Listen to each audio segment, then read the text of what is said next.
Hi friends, मैं राजेश शास्त्री एक बार फिर मानवी क्लासेज में आपका हार्दिक अभिनंदन करता हूं। पिछली वीडियो में हमने व्यंजन संधियों के विषय में पढ़ा था। आज हम व्यंजन संधियों का भाग 2 लेकर आए हैं।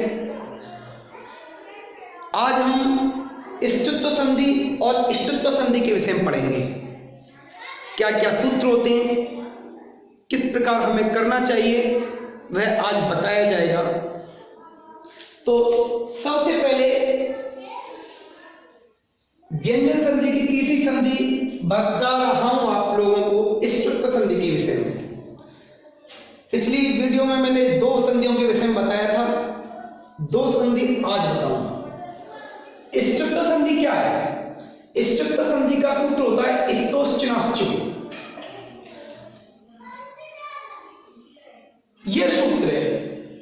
हमें इस बात का ध्यान रखना है कि स्तो का मतलब क्या है? स और तवर्ग। तवर्ग में कौन कौन से वर्ण आते हैं? ते, थे, दे, धे, ने। ये 5 वर्ण आएंगे। और क्या बताया? स। दूसरा यहां पर बताया चु। चु का मतलब चवर्ग से है। स यहां पर लिख देंगे। चवर्ग में 5 वर्ण आएंगे, च, छ, जे, झे, ये। अब ध्यान रखना, ये जितने भी वर्ण हैं, चाहे तवर्ग के हों चाहे चवर्ग के हों, ये पूर्व पद के अंतिम में भी आ सकते हैं और उत्तर पद के प्रथम में भी आ सकते हैं। कैसे? पूर्व पद का अंतिम पद कौन सा है? वर्ण कौन सा है? से। और ये उत्तर पद का प्रथम वर्ण है, ये। तो हमें ध्यान क्या रखना है कि ये वर्ण पूर्व पद के अंतिम वाले स्थान पर आ सकते हैं और उत्तर पद के प्रथम वाले स्थान पर आ सकते हैं। अब होगा क्या अगर ऐसा होता है? आपको ध्यान रखना होगा स और तवर्ग का। स और तवर्ग ते, थे, दे, धे, ने। इतना ध्यान रख लिया और ऐसा मिलता जुलता दोनों पदों में आ रहा है तो इन्हें अपने अपने स्थान का, पहले को पहला हो जाएगा, दूसरे को दूसरा वर्ण हो जाएगा, तीसरे को तीसरा वर्ण हो जाएगा, चौथे को चौथा वर्ण हो जाएगा और पांचवे को पांचवा वर्ण हो जाएगा और सा को श हो जाएगा।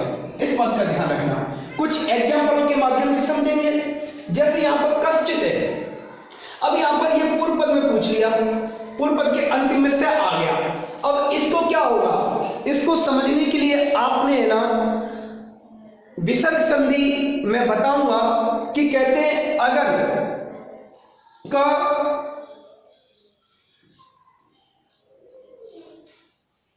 ते, मैं यहां बताता हूं, के, ते, धे अगर आए तो ये से हो जाता है। अगर च और छ आए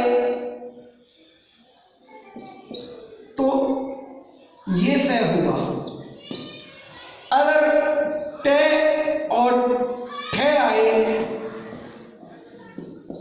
तो ये से होगा। हमें ध्यान क्या देना है? हमें ध्यान इस बात का देना है, ये विसर्ग संधि के अंतर्गत आता है, परंतु यहां पर मैं इसके माध्यम से बताना चाहता हूं कि ये यहां पर स्वर स है। से को क्या करेंगे? ये से कर देंगे। से को कौन सा वर्ण हो जाएगा? तो से यहां पर लिखा हुआ है, इसको श हो जाएगा। ठीक है, अपने वर्ग का जो हो रहा है उसे उसी वर्ग का होगा। कैसे होगा? जैसे से को से हो जाएगा, ते को च हो जाएगा, थे को छ हो जाएगा, दे को ज हो जाएगा, धे को झ हो जाएगा, ने को य हो जाएगा। इस बात का विशेष ध्यान रखना है। तो यहां पर क्या है?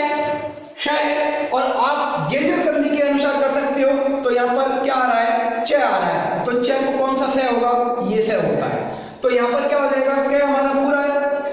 इस से को ये से हो जाएगा। से हलंत है तो आधा हलंत कर देंगे। आगे क्या है? चित है तो चित का क्या हो जाएगा? चित हो जाएगा।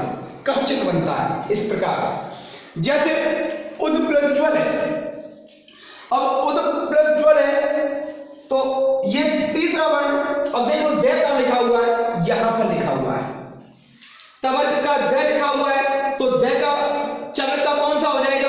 जय। तो इसे ध्यान रखो, तीसरे को तीसरा ही होगा तो उ हमारा क्या है, पूरा है। दै को क्या हो जाएगा, आधा जय हो जाएगा, और जैसा उत्तर पद है उसे वैसा ही हमें लिख दिया है। यहां पर निष्प्रश्चिंतम है और शय यहां पर है, तो वही वर्ण आ गया, च आ गया आगे। या फिर हम ऐसे भी कह सकते हैं, स को क्या हो जाएगा, ये स हो जाएगा, तो नी स चिंतन। ठीक है, मैं आशा करता हूं ये समझ में आएगा। कहने का मतलब ये है कि अपने ये जो तवर्ग है ना, उसे च वर्ग के अक्षर होंगे, या च वर्ग है उसे तवर्ग के अक्षर होंगे। ये पूर्व पद के अंतिम में भी आ सकता है और उत्तर पद के प्रथम में भी आ सकता है, ऐसा कोई जरूरी नहीं है।